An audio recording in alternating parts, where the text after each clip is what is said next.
Hi.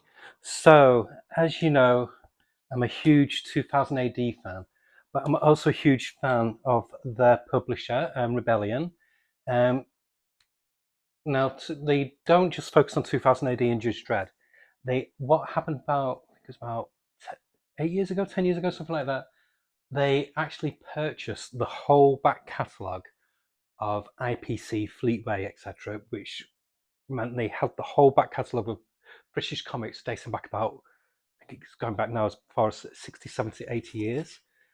So what they did, as well as bringing out 2008 Judge Dredd magazine and the collected editions, graphic novels of strips from those comics, they also brought out things like the Resurrected Battle Action, brought out numerous limited series with the Battle Action title on, and other things like that. But they also did a subsection called the Treasury of British Comics, where they did really nice presented collected editions of classic strips from British comics what have been forgotten in the mist of time by publishers, but a lot of comic fans have fond memories of them. I've done numerous videos on them. I've done one on Robot Archie, a lot of the battle strips like Major Easy, etc., the Sarge, and I also did ones focusing on things like the House of Dolmen. So you can find those in my playlist, which is the 2000 AD Rebellion playlist. But there was one that I've wanted for ages, and I just wanted to wait for it to get down to a reasonable price because I'm a cheapskate. And it's from a comic from what it started life in a comic in 1980. The comic was called Speed, which was done by Fleetway, like I said.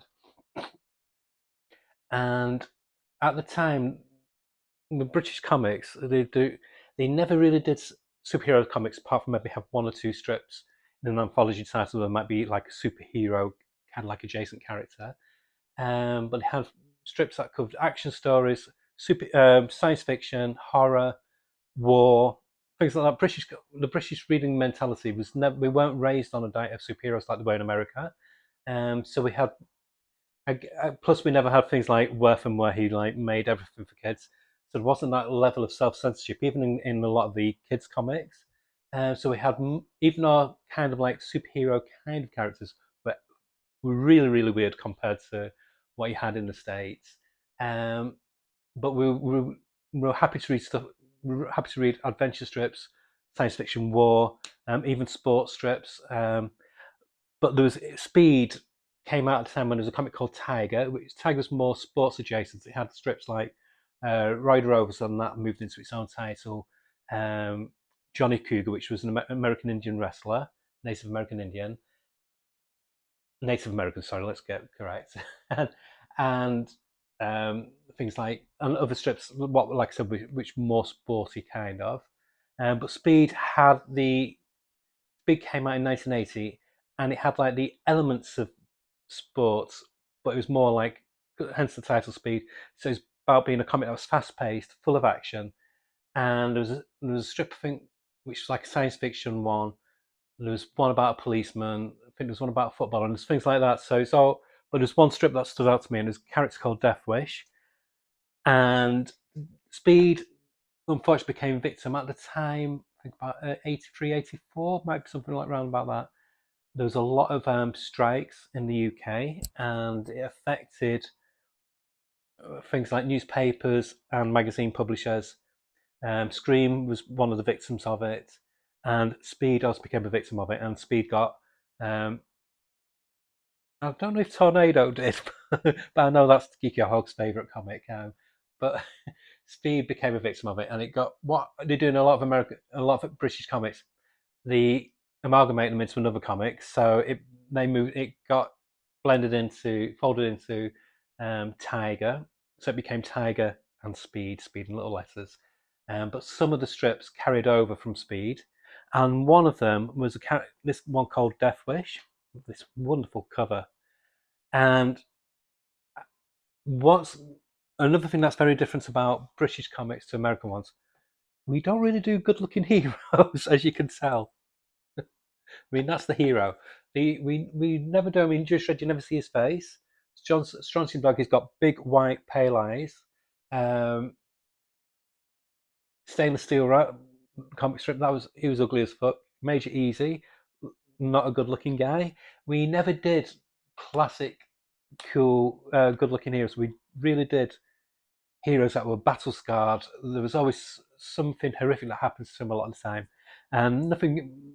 The one who had the ultimate horrific origin story was Deathwish, and it says here on the blurb, the greatest daredevil of them all because he doesn't care if he lives or dies. Blake Edmonds had it all: fame, money, looks, and then the world famous F1 driver, Formula One driver, suffered a terrible accident which left him hideously disfigured. Fashioning a mask to hide his terrible visage, Edmonds has taken on a new career as a stuntman. No job is too dangerous, no stakes too high. Edmonds has devoted his life to achieving impossible feats that no other man would ever dare to try. From experimental race cars to death-defying parachute jumps, the most high-octane strip in British comics starts here. This is what made me buy Speed. I was chomping at the bit each week because British comics as well came out every week. So every Wednesday, I think it was Wednesday or Thursday, it used to come out. I had my newsagents put it to one side. I'd run down to newsagents, give them a 12p or whatever is 10p, and pick this up. Oh, and straight away I used to go into this, but it just had two teams, two creatives on it. I'll explain. I'll do it like in brackets for when I say two creatives. So it had the writer Barry Tomlinson, and then the artist Vanyo, who was amazing. But I didn't realize this until the past few years. Vanyo wasn't what they seemed. So I'll explain on here. Um,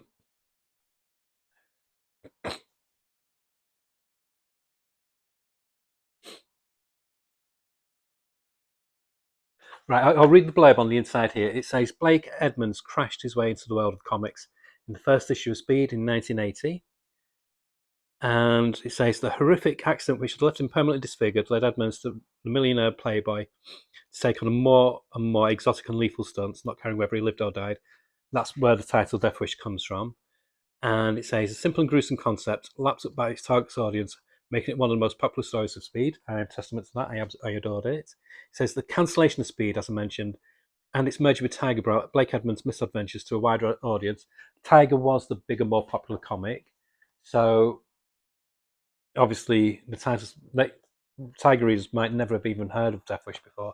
So yeah, he got like a second life through that, and he made the threats and the stunts and the elements of danger higher and higher with each successive storyline. And it became one of the most popular comic stories of the 80s. Barry Tomlinson, the series creator and writer, definitely brought the series beyond its original premise by introducing supporting characters and moving Edmonds towards the role of an adventurer for hire. After Tiger's cancellation in 1985, Deathwish transferred to Eagle. So again, he jumped the shark again. The role of roving adventurer was brought to the fore in a series of increasingly bizarre and supernatural adventures, because Eagle was much more like science fiction and thriller and horror based. So they upped the ante with the role of Deathwish. And it says Tomlinson, the writer, is better known as an editor and creator of Eagle, Scream, and Royal Rovers, amongst others, but he was also a prolific comic writer and master of the weekly 3-page cliffhanger. Vanyo, incredibly, was the artist for the whole 8-year run, which is unheard of, isn't it? Even, I think, Collister Square, I think, dipped in and out on long runs of Judge Dredd. Except for one installment where artist Rex Arch was drafted into Ghost Vanyo when the art got delayed in the post from Spain.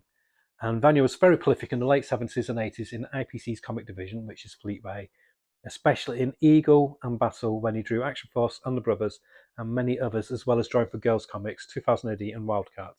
How did Vanyo manage to draw so much considering his weekly commitment to Deathwish? The answer is that Vanyo was two artists, brothers Vicente and Eduardo Vano Ibarra. The two drew together as Vanyo. Unfortunately, one of them has passed away in 2006. So that's why, obviously, they went quiet, literally. But yeah, that was a big draw for me, was the art. Something very dynamic and naturalistic. Reminds me, in a way, almost like a Tom Tully effect, but with an European sensibility.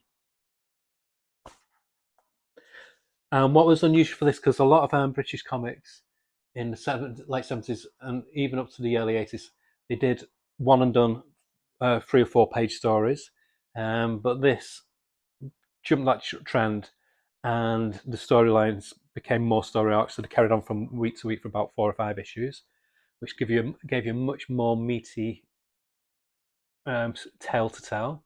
And look at that, that's just amazing. They don't hide on the horror of the origin story. But yeah, extremely fast paced.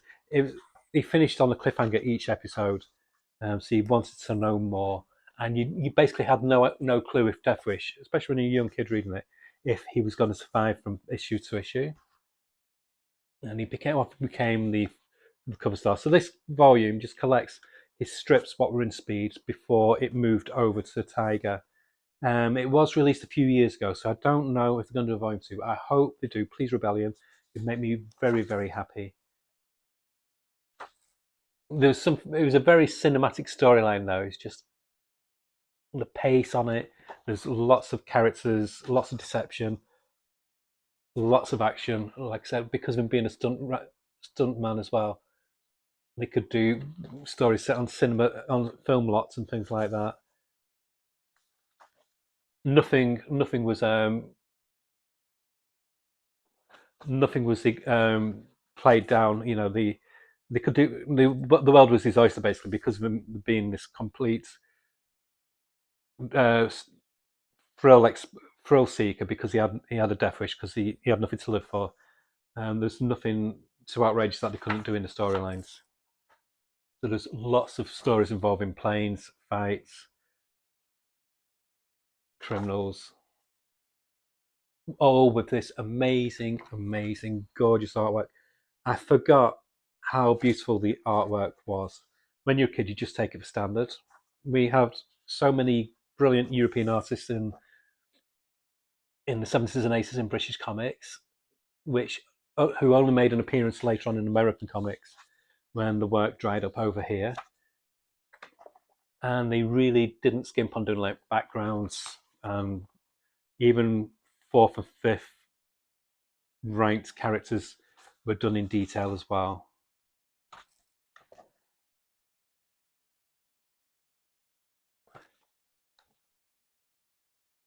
And it also has some stories what were in the annuals as well, the Speed annuals,